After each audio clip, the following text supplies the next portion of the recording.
All right. Well, thank you so much. Hello, welcome to another edition of Somebody's Cooking at the Y. I'm Michelle Reimer. Excuse me, my dog is coughing. I'm Michelle Reimer, a dietitian with the YMCA of Milwaukee. And I'm excited to have you here in my kitchen again today. If you've joined me here before, you know that I have two dogs, and they do tend to make some appearances on the screen. I also have two children, so we'll see if either of them make an appearance as well. But I'd like to welcome you again, especially our friends from Willowbrook, and then also our friends from Serving Older Adults through our Facebook page. These demonstrations are funded through a United Healthcare grant to reduce isolation in our older adult population. And even though we can't be with you in person, I hope that you joining me from my home to cook up some different recipes helps to feel you more connected and to know that your friends at the YMCA are thinking about you. So today we are going to make several different recipes. The first recipe we're going to make is a chopped Asian broccoli salad. The second recipe is going to be an avocado egg salad. And then we'll finish up with a double chocolate zucchini cake. So I wanted to use some fresh produce that I had received from friends and from farmers markets. So that's kind of what indicated what I was going to be making today. So let's go ahead and start with our Asian broccoli salad to start with. What we're going to do, this is a little bit different than another broccoli salad that I've made before, but I enjoy trying something new, and I hope that you will as well. So in order to get started, we actually are going to be chopping up some of our broccoli. Now you could do this with just a knife. However, I am going to actually use my food processor just to get it more into the consistency of rice. So depending on what consistency you like, you can choose. I know rice cauliflower has become a very popular item, and so I'm going to rice up this broccoli so that it gives some nice texture to our salad. So what I did is I started out with a head of broccoli and I just roughly chopped it. Let me grab my case here. So I just roughly chopped it, just like this. I took the florets off. Another key to what I did though was I actually chopped up the stem of the broccoli. And this tends to be very tough, as lignin is in there, which is a compound in the cell that kind of makes it more tough and more woody. However, to kind of soften that up a little bit, I actually used a peeler and I peeled off the outside part of that stem, and then I rough chopped it and put it right into here. So broccoli is an excellent source of fiber, which is good for our heart health. Also vitamin C, vitamin K, potassium, which is really good for our blood pressure control as well. So using some broccoli in our diet, adding more broccoli and more greens is always a good thing. Let me go ahead and chop this up, and then we'll move on to the next step. And forgive me, this is a little loud. It won't take very long though.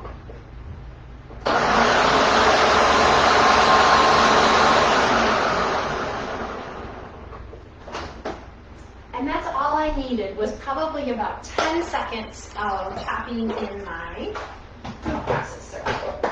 So let me show you what we have here.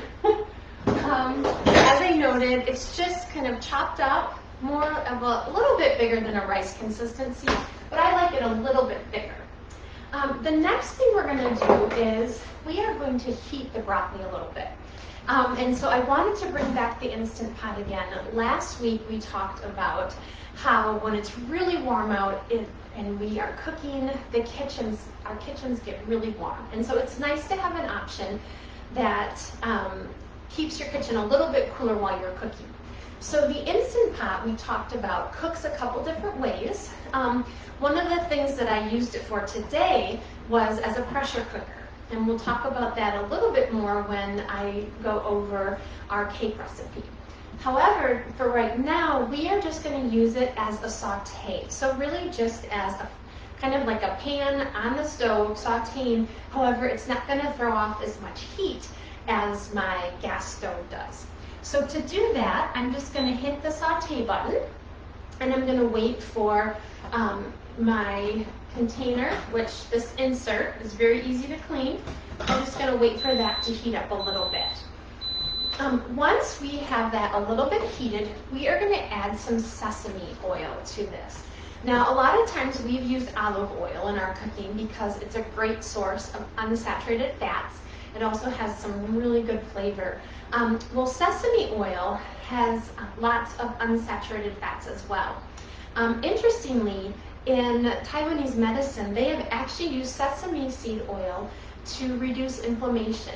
So not only is it good for our heart health and reducing our cholesterol, our bad cholesterol levels, we actually know that these omega-6 fatty acids, which are really high in sesame seed oil, can actually help to reduce inflammation in our body. So lots we can learn from our elders. All right, I feel a little bit of heat starting to come off of that. So I'm going to go ahead and I'm just going to add a little bit of sesame seed oil. Now, if you've had sesame seed oil before, it certainly does have a different flavor. It's used often in more of the Asian cuisine, and so that's why I'm using it today. I'm also going to add some garlic, and garlic has anti-inflammatory and antioxidant properties. So again, really great for our heart health and for our immune system. All right. So let's add a little bit of that in there. When I use my Instant Pot with this inserted container, I like to use a spatula that's not going to scratch it. So I'm just going to go ahead and mix up that garlic with the sesame seed oil, and it smells absolutely delicious. You'll have to take my word for it. I hope that one day you'll be able to smell it, or maybe when you go to make it yourself. The next thing that I'm going to do is I'm going to add my chopped broccoli. So we're going to put this in.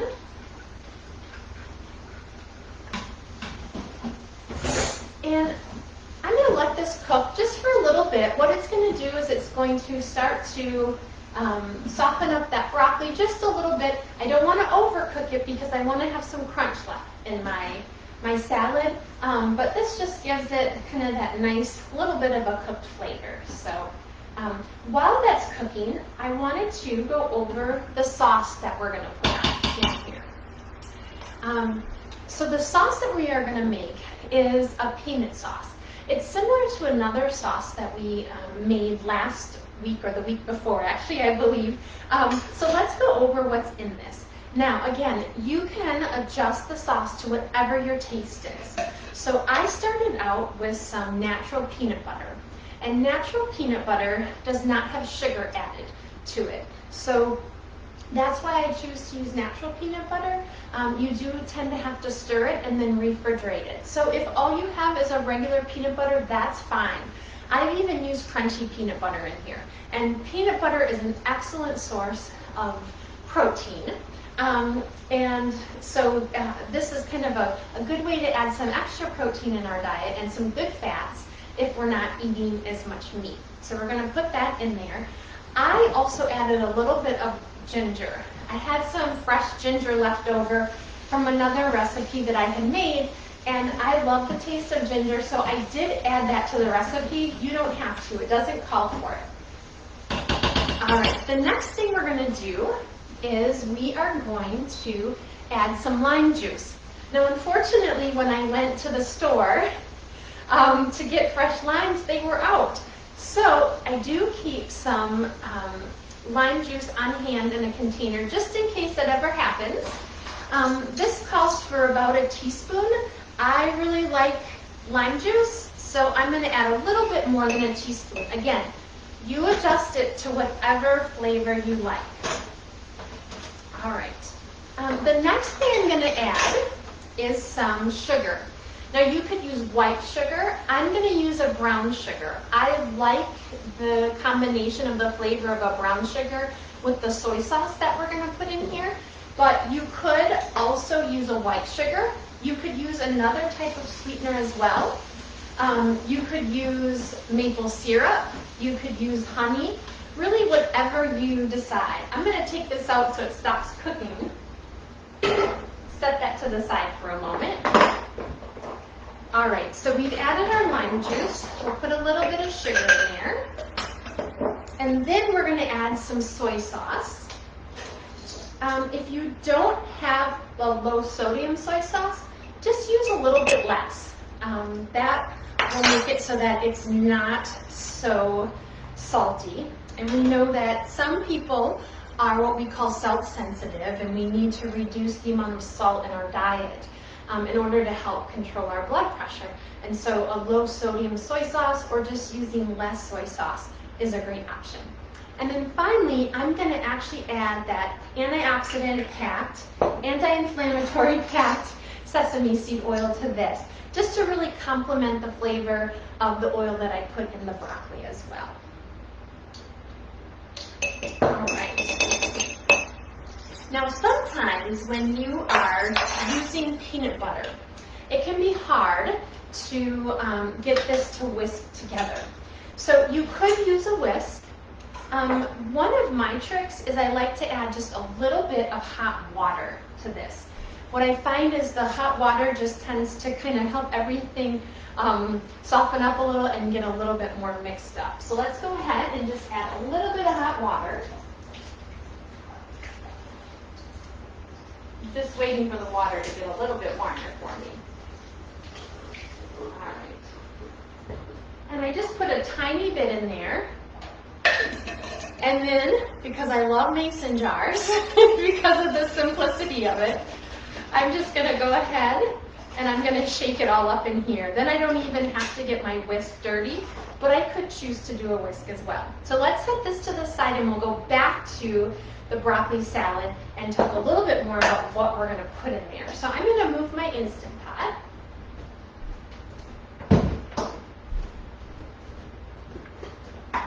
And I'm grabbing just a medium-sized bowl. And I am going to just scrape my broccoli into here. Broccoli, it always amazes me, broccoli has a lot of vitamin C in it. I think we tend to think of citrus fruits as being the best sources of vitamin C, but interestingly, broccoli is a great source, and so are things like strawberries. So great way to get extra vitamin C that can be really great for your immune function. All right, the next thing I'm going to add are some carrots. Now I diced my carrots up earlier today, but when I'm going to be prepping in the morning and then not using them until a little bit later, I do like to put my carrots, my celery, or like potatoes in a little bit of water, just to make sure that they maintain that nice crispness. So I'm going to throw in a handful of my diced carrots. I'm also going to add some red bell pepper to here as well. It's just diced red bell pepper. Now bell peppers are also an excellent source of vitamin C, which gives them makes them great for our immune function. They also have carotenoids in them. We've talked about these fat-soluble color compounds before that actually act as antioxidants in our body. And so this beautiful red color that we also see in tomatoes and other red colored vegetables are excellent for our immune function. Also a great source of fiber. So we are creating a fiber-packed meal here today. Then I'm also going to add in some green tomatoes. I just thinly sliced up a green onion. And then I'm also going to add in here some cilantro. Some people don't care for the flavor that cilantro gives. They think it tastes kind of soapy, I love cilantro, so I'm going to make sure that I add this in here. And then the last thing I am going to do is I am going to add our dressing, and then I'm going to add some nuts. So, all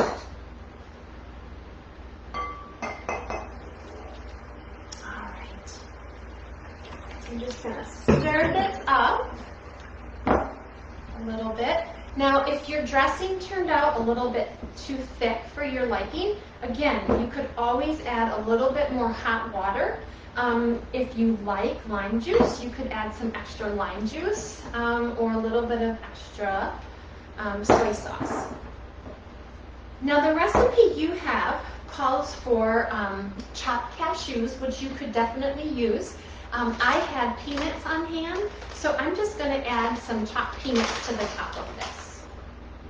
And again, our peanuts are a great source of those unsaturated fats, both mono and polyunsaturated fats, which are good fats. So they help to improve the integrity of our vascular system. Also, some potassium in here, and about 7 grams of fiber and 7 grams of protein and 1/4 of a cup. So a great source of protein as well. All right, so that is our chopped Asian broccoli salad. Let's put that to the side.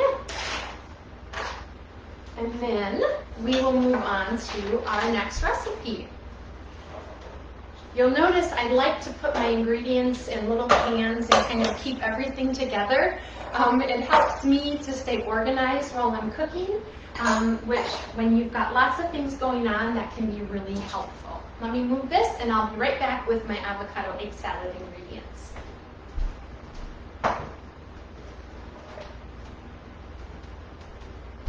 All right, so here is our ingredients for the next thing that we are going to make. We are going to be making an avocado egg salad. Now, we're going to use avocado instead of mayo. What I like about this is it introduces some really great unsaturated fats. So again, those mono polyunsaturated fats that help to reduce our bad cholesterol and also help with increasing our good cholesterol, our HDL. But avocado is also an amazing source of potassium. It actually has more potassium in it than a banana does. So potassium, we've talked about, is important in keeping the integrity of our vascular system and our blood pressure in check. So we're going to use this avocado. It really has been known as a superfood, so a very healthy choice. Lots of fiber, great for our heart. Lots of vitamin K, vitamin E. Those are fat-soluble vitamins that we need fat in order to absorb those in our body. And also a good source of B vitamins, so that's important as well. Let me grab my eggs out of the refrigerator.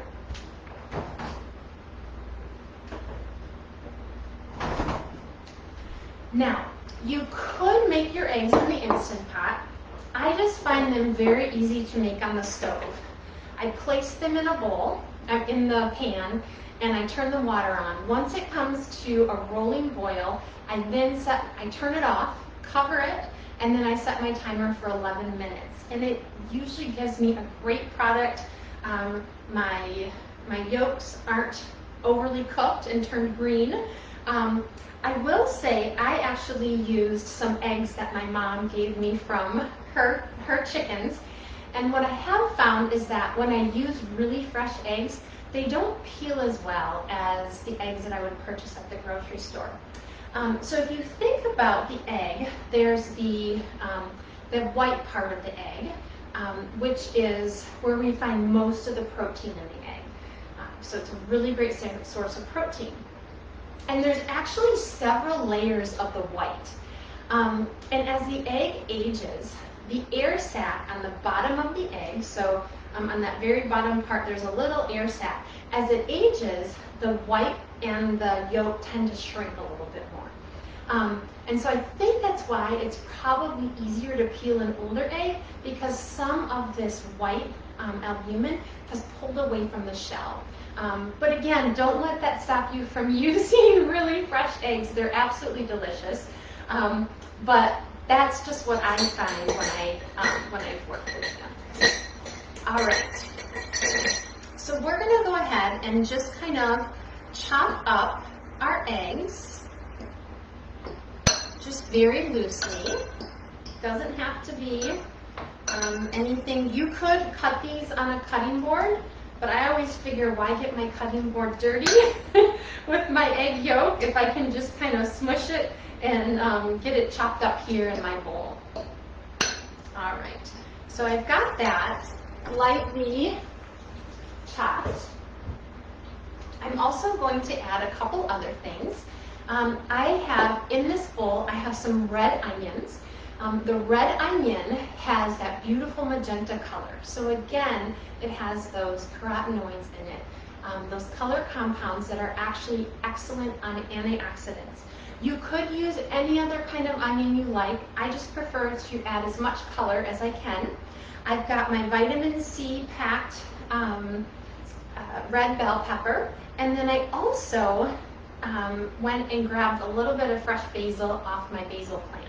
So we're going to put that in here. We also need a little bit of lemon juice. This calls for a tablespoon of lemon juice. I usually get about 1 tablespoon from 1 to 2 tablespoons. So I'm just going to put this in here. All right. We are going to add salt and pepper to taste, but first I want to get to the avocado component. So I cut this avocado in half. What I'm going to do now is I'm just going to take a spoon and I am going to scoop it out into my bowl. I'm also going to pop out my little seed here, and then I'll scoop out the other side. Now, when I bought these avocados, they were fairly hard still, and so I wanted them to ripen a little bit faster. Well, interestingly, fruit or plants produce ethylene gas, and the ethylene gas actually works kind of like a hormone to start the ripening process.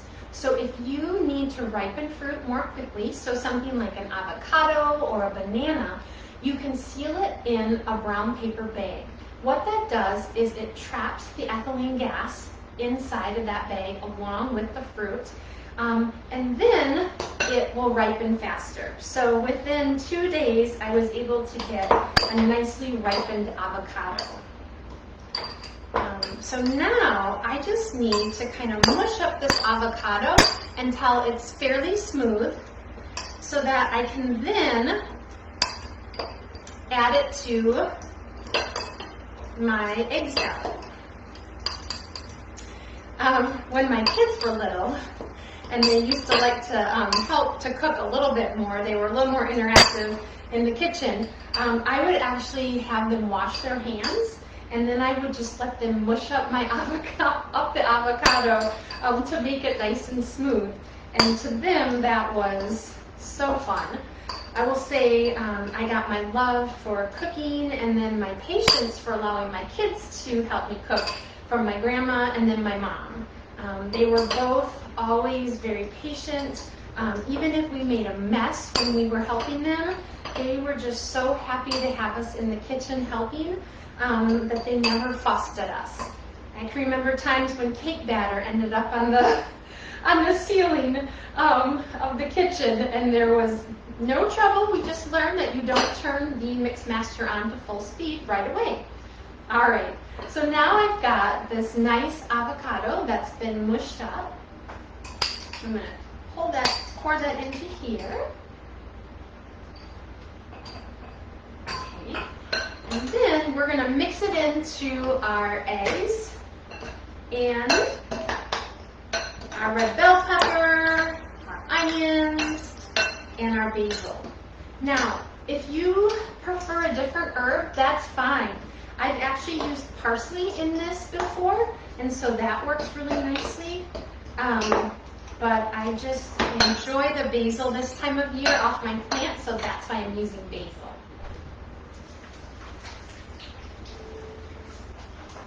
Okay. Now, we need to do a little bit of salt and pepper in here. I like to use a fresh ground pepper. I think it gives a lot of nice, good flavor when it's just been cracked. So I'm going to start out with probably about a 1/4 teaspoon to a half. So let's try that. And then I'm going to add about a 1/4 to a half teaspoon of salt, sea salt. So let's add that in there. And then we'll mix it up and just give it a taste. My mom always says you got to make sure you taste your food before you serve it. She also would say if we had a sweet or something, she would say she needed to taste it to make sure it wasn't poisonous. So I think that was a good way of her sneaking in to get some of our good food and our good treats. All right, so I'm going to go ahead and just taste this. I love it. That was just right. Now, you could use this egg salad. You could just put it on a bed of lettuce. You could put it on some crackers or some crusty bread. I'm going to actually use a spinach herb wrap. This is just a wrap that I found at Aldi's, and it has 6 grams of protein, a couple grams of fiber. Now you can definitely find wraps with more fiber in them and more protein. This was just what was available. The recipe also says that you could use some sprouted grain wraps. So those sprouted grains are excellent. I just couldn't find those wraps for today's presentation. So we are going to, as you know, we are going to use what we have. So what I'm going to do is I'm going to add some of this egg salad to my wrap. I then can start adding any kind of vegetables I like. So I had some lettuce I needed to get used up, so I washed that up, and I'm going to break it up and put it in here. Now you'll notice this is iceberg lettuce. The darker the lettuce, the more nutrients it has. So this is really going to give a nice crisp taste, fresh taste to my wrap. Doesn't have as much nutrients as maybe a spinach or a kale. So you could use a baby spinach or a kale to put in here. But again, this is what I had, so we're going to use it up. I also then thinly sliced up some red bell peppers. And I sliced up the green part of a green onion. And I'm just going to put those in there as well.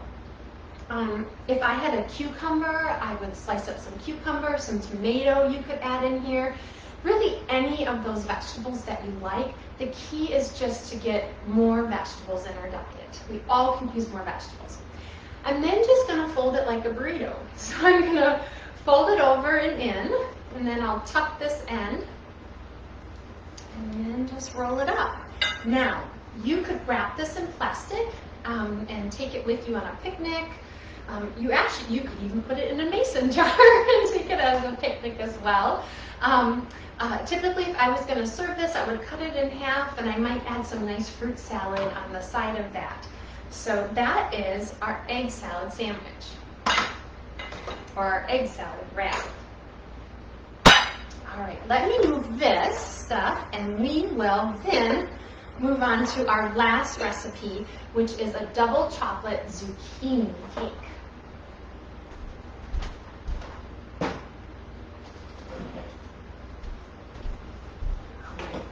Now, if you joined me last week, you saw that I actually attempted my first cheesecake in an Instant Pot. And I highly recommend it. The recipes should be posted online. If they're not, I'll make sure that they're on our Facebook page after this. So the cheesecake worked really well. So if you remember, I actually ended up using a little bit smaller cheesecake pan, or springform pan, or a push pan than what we would typically use. So this one is a 6-inch pan instead of 7, 8, or 9-inch. And that's because then this is what will fit into my Instant Pot. As you remember, the push form has the bottom, the push pan has the bottom that comes out. So I thought I need to try another dessert recipe in my Instant Pot because I love desserts, but I don't like my kitchen to get overly hot. So what else could I make in my Instant Pot that would keep my kitchen cool but would also be a nice treat? And so I found this recipe for a double chocolate zucchini cake. What I love about it is if you have a garden or you have any friends with gardens and neighbors, you'll see that zucchini is starting to come in. And so we typically tend to have a lot of zucchini this time of the summer and a little bit on as well. So I wanted to use up some zucchini that I had. So what I did is I shredded the zucchini just with one of these box shredders. I got about 1 cup of zucchini, of shredded zucchini, from a zucchini about this size. So probably 5 inches, maybe 6 inches. So just 1 zucchini did I need to make about 1 cup of that shredded zucchini. Now, zucchini, just like those red bell peppers and the red onions, also have carotenoids in them. Now the carotenoids in the zucchini are a different color compound, obviously, because they're green. However, they still function as an antioxidant. Zucchini is also an excellent source of fiber. It has calcium in it, magnesium, iron, potassium. So zucchini is really a good heavy hitter, nutrient dense, and very few calories. So it's known to be good for our heart health. Some people have also used it to improve digestion. The fiber helps to move that food along our digestive tract. And then also lutein, which is found in carrots, is also in zucchini, and that's really good for our vision, especially our night vision. So we are using some zucchini to add some extra flavor to our double chocolate zucchini cake. All right, so so to start with, I shredded my zucchini, and then I combined all of my dry ingredients in one bowl, and then my wet ingredients in the other bowl. If you remember, we include all of our dry ingredients and mix them very well in one bowl first, because what that does is it helps to distribute the baking soda and the baking powder throughout all of that cocoa and flour. So what that does is it helps us to ensure that those leavening agents, so those agents that are going to help to create gas that's going to help our cake rise, are mixed throughout the entire mixture. So we use some all-purpose flour with a little bit of whole wheat flour. I also added some sugar for sweetness. Sugar also makes cakes tender. Sugar attracts water, and so when we have sugar in a product, it attracts that water and it makes that crumb a little bit more tender. I also added some cocoa powder, some cinnamon, and then I also mentioned the baking soda and the baking powder, and some salt. Then in the other container, I had 2 eggs. I had some vegetable oil, some vanilla extract, and I whipped up those eggs, whipped that all together, and then I combined my dry and my wet. So that when I went to then stir it all together, I didn't have to blend it that long. As we blend, the flour has a protein called gluten in it. And so the more we stir, the more gluten that's produced. Now gluten is really important because it actually gives the structure for the cake, and it traps the gas in it that allows our cake to rise. However, if we have too much gluten from over stirring, we actually find that our product falls because that structure gets way too thin to hold the weight of the rest of the food, and then it also can be a lot more tough, and we want to keep it tender. All right, so once I had that mixed, I just mixed in my zucchini and then also my semi-sweet chocolate chips. Now I will tell you, the recipe says pour your batter into the push pan.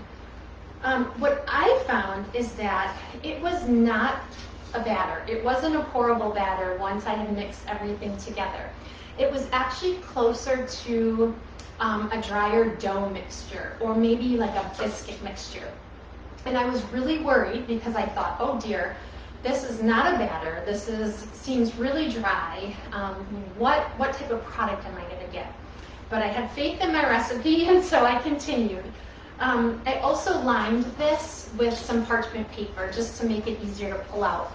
I then placed a cup of water into my Instant Pot, and then I used this trivet because I want to lift this pan out of the water. I don't want the water touching it. I just want the water in there so that steam can be produced and that pressure can help it to cook. So then I just picked it up and I lowered it in to my Instant Pot. Now the recipe that you have in front of you uses an 8-inch pan. Because we used a 6-inch pan, that means that the cake was going to be a lot thicker than it would have been if we had more room for it to spread out. So I added 10 minutes to the cooking time. So typically you would cook it for 65 minutes on the pressure cooking setting. I cooked it for 75 minutes. You then let it do a natural release. So if you've used the Instant Pot before, you know that there's a little lever on the lid. Let me grab mine. And when we are going to make something, we want to make sure it's in the sealed position. Now, once the timer ends, so once those 75 minutes are over, the pot will naturally release the pressure. It took about 12 to 14 minutes to do that. But that was important because it continued to cook the cake. Now, there are times when you will do a manual pressure release, and we said you need a really long utensil to push this into the venting position to let the water come out. We also noted that when the pressure is up in the pressure cooker, this little silver button is up. Once that button drops and is down, it means that it's safe to open the lid. So that's a really good indicator of how to use your Instant Pot safely. All right. So this was my final product. I will say, again, it was extremely moist, and I think using the pressure cooker and all of the steam that was in there made it so that it could still be a moist product even when my batter was more like a biscuit dough or something, which really scared me. I thought this wouldn't be a good texture. But it's kind of like a brownie texture. That's what I found. But really nice flavor. It's got my zucchini in here. We've got some dark chocolate, so that's fantastic as well. And then to just kind of spice it up a little bit, I have a chocolate mint plant outside. My daughter loves chocolate mint. If you've ever had this, it truly tastes like chocolate with mint. And I use it even to make some chocolate mint tea. So I was just going to add that to my double chocolate zucchini cake, just to give it a little bit of color. So let's review what we've made today. The first thing we made was a chopped broccoli salad. We said that broccoli is an excellent source of fiber and vitamin C, that we added some really good fats to it, so some sesame seed oil, and also some peanut butter that are good sources of those unsaturated fats that are really good for our heart health. We added some great vegetables to it, so things like red peppers and red onion, just really trying to bring that color into our plate. We then made an egg salad. Eggs are an excellent source of protein. I've heard people say, oh, I really shouldn't eat eggs because the cholesterol content. The cholesterol is in the yolk. However, we typically say that an egg a day is appropriate, unless your provider tells you otherwise. Usually an egg a day shouldn't be an issue with your cholesterol. Again, unless your provider or your dietitian tells you otherwise due to your cholesterol levels. We also added some fresh basil, some red pepper again. You see a theme here, adding lots of fresh things that are in season right now and lots of colors. We wrapped that egg salad in a fiber-packed wrap and then rolled it up to take with us. And then finally, we took advantage of all that zucchini that's starting to come in and we created a double chocolate zucchini cake. So we have the sweetness and that flavorful richness of the cake and chocolate cake, but we also added some nutrients to it as well. I hope that today you found at least one or maybe all of these recipes interesting to you, and that you are going to maybe perhaps try them and just try something new. I always encourage people, I tell my kids it takes at least, 10 times to try something before you like it. So just continue to try things, continue to try new things. I didn't tell my kids there's zucchini in the chocolate cake yet, but I'll break the news to them after they've already enjoyed some of it. So I hope you enjoy your chocolate cake, your egg salad, and also that chopped broccoli salad. I really appreciate you joining us for another episode of Something's Cooking at the Y, and I really look forward to seeing you again next week on the SOA Facebook page, and then for our Willowbrook friends, probably in another month. So take care, everyone.